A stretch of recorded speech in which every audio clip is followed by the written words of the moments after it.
à tous, je m'appelle Lucie, je suis animatrice scientifique à la Cité des Géométries. C'est une association basée à Maubeuge au pôle culturel Henri Laffitte, à côté de la salle Stroh. Notre association se consacre à la promotion de la culture, mathématique et numérique dans le Val-de-Sambre. On organise des ateliers, des stages et des initiations. On crée des jeux et des expositions. Je vais vous présenter l'exposition Math et Sport qui a été conçue, réalisée et produite par la Cité des Géométries pour la Semaine des Maths 2016, avec le soutien de la CAMVS. Avec cette exposition, un jeu de plateau a également été créé. Je vous en ferai la présentation tout à l'heure. Mathématiques et sport ont de tout temps été liés. Les mathématiques s'affichent dans de multiples disciplines sportives comme la course à pied, le tennis, la natation et sous différentes formes. Mesure du temps et de distance, calcul de trajectoire aussi, l'optimisation des déplacements, l'étude géométrique d'un terrain. L'analyse des statistiques, des performances des athlètes sont autant d'exemples d'utilisation des mathématiques dans le sport. Je vais vous en expliquer les détails dans cette vidéo. Quel est le lien entre les mathématiques et le sport? On peut penser que les mathématiques n'ont rien à voir avec le sport, mais ce n'est pas vrai. Les nombres sont indispensables dans la compétition sportive. Ils permettent de comparer des performances, donc de classer des sportifs de haut niveau. L'éducation physique et sportive au collège cherche à développer des compétences propres à l'EPS, ainsi que des compétences méthodologiques qui permettent à l'élève l'appropriation d'outils et de savoirs nécessaires aux pratiques et aux apprentissages. Ces connaissances sont construites en s'appuyant sur des notions mathématiques, calcul de durée et de proportionnalité. Combattons les clichés, encore très présents dans beaucoup de têtes. La tête et les jambes, l'intellectuel et le sportif. Olympiade et mathématiques. Les Jeux olympiques ont une origine religieuse et rituelle. Il n'en est pas de même pour les mathématiques. C'est en 1884 avant Jésus-Christ que le roi Élysiphitos décide de restaurer les Jeux sur le site traditionnel d'Olympie. Mais c'est à partir de 776 avant Jésus-Christ que les Jeux vont être régulièrement célébrés à Olympie par cycle de 4 ans. Les mathématiques grecques n'ont commencé qu'à se développer qu'avec les Milésiens et l'école de Thalès, entre 630 et 475 avant Jésus-Christ, et celle de Zénon, 490-425 avant Jésus-Christ, soit 3 siècles plus tard.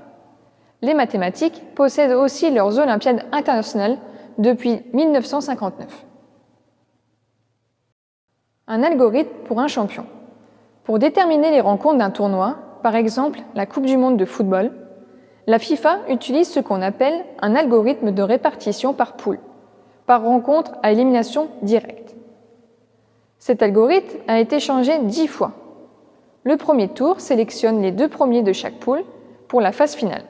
La règle est d'associer à chaque fois une équipe qui arrive en tête avec une équipe arrivée en second. On doit aussi éviter les retrouvailles, c'est-à-dire les rencontres entre 2 équipes qui se sont déjà affrontées. Ce fut déjà le cas en 1954 contre la Hongrie et la RFA, en 1962 contre le Brésil et la Tchécoslovaquie, et en 1982 entre l'Italie et la Pologne. Comment se replacer au tennis? Pour bien se replacer au tennis, repérer une bissectrice peut être essentiel. Mais comment la visualiser dans le feu de l'action? Considérons une position de jeu que vous voyez à côté de moi.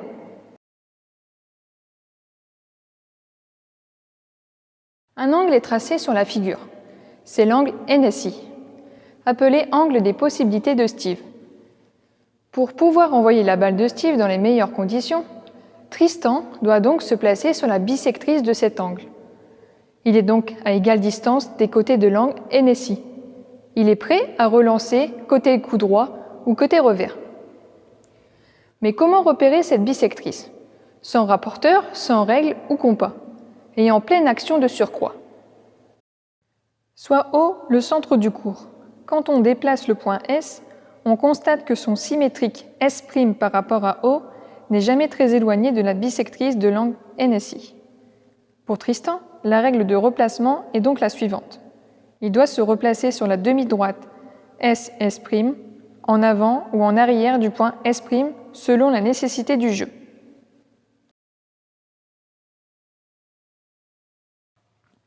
La mesure du temps.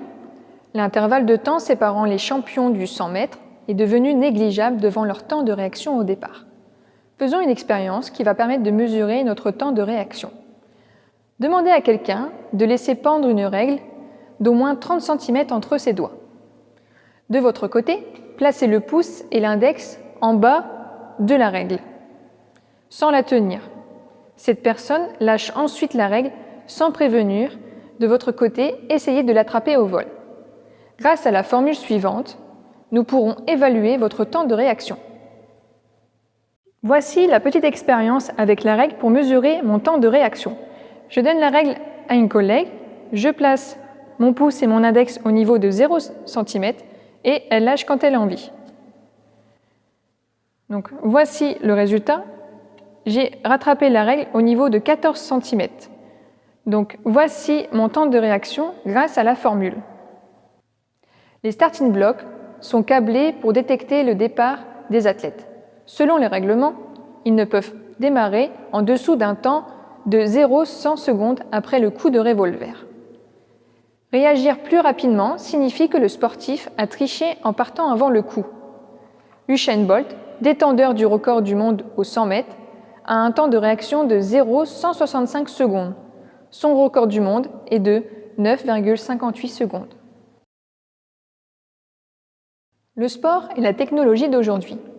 Un nouveau phénomène se développe, les objets connectés. Plus de 4300 applis web pour le fitness. On y retrouve des capteurs, des mesures, des statistiques. Par exemple, les ballons de foot avec capteurs intégrés calculant puissance, trajectoire, effet et précision des tirs, etc. Pour la natation, vous avez Instabit, les lunettes de piscine connectées qui remplacent votre montre connectée et qui vous permettent de suivre vos performances en temps réel. L'effet Magnus au service du football. Sans air et sans portance, effet qui permet de s'élever et de rester en altitude, et sans effet Magnus, de nombreux buts n'auraient jamais été marqués. C'est grâce à cet effet qu'un bon footballeur pourra, en enveloppant le ballon d'un tir brossé, contourner un mur de joueurs. Ceci est une conséquence de l'effet brossant donné sur le ballon par le pied droit d'un footballeur qui confère au ballon une rotation suivant son axe vertical. L'effet Magnus engendre une portance perpendiculaire à la vitesse initiale et à l'axe de rotation. Cependant, l'effet est moins marqué en altitude car la densité de l'air est plus faible. Sortir des clichés.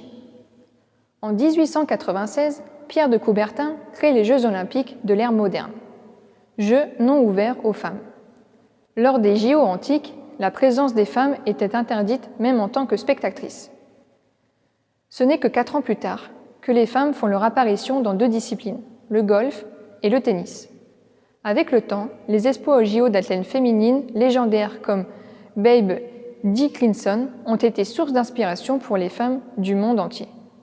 Tout comme le sport, les sciences et les mathématiques ont tendance à exclure les femmes. Ce n'est pas pour autant qu'elles en sont moins douées. Pour preuve, l'américaine d'origine iranienne Mariam Mirzakhani est l'unique femme médaillée Fields équivalent prix Nobel de mathématiques de la création en 1936. Géométrie dans le sport. La géométrie est partout, dans les maisons, les écoles, les routes et même les salles de sport. Pour concevoir et réaliser des bâtiments, les architectes ont besoin de bases mathématiques comme les aires, les volumes ou encore de l'aide de Pythagore. Le théorème de Pythagore est un théorème de géométrie euclidienne qui met en relation les longueurs des côtés dans un triangle rectangle. Le carré de la longueur de l'hypoténuse, qui est le côté opposé à l'angle droit, est égal à la somme des carrés des longueurs des 2 autres côtés. En France, l'arrêté du 12 mars 1976 impose un débit de 25 mètres cubes par heure par sportif et 22 mètres cubes par heure par spectateur. Il est important de savoir calculer les aires et des volumes pour mettre en place une ventilation dans une salle de sport. Nous espérons que l'exposition Math et Sport vous a plu et nous vous attendons pour de nouvelles aventures à la Cité des Géométries.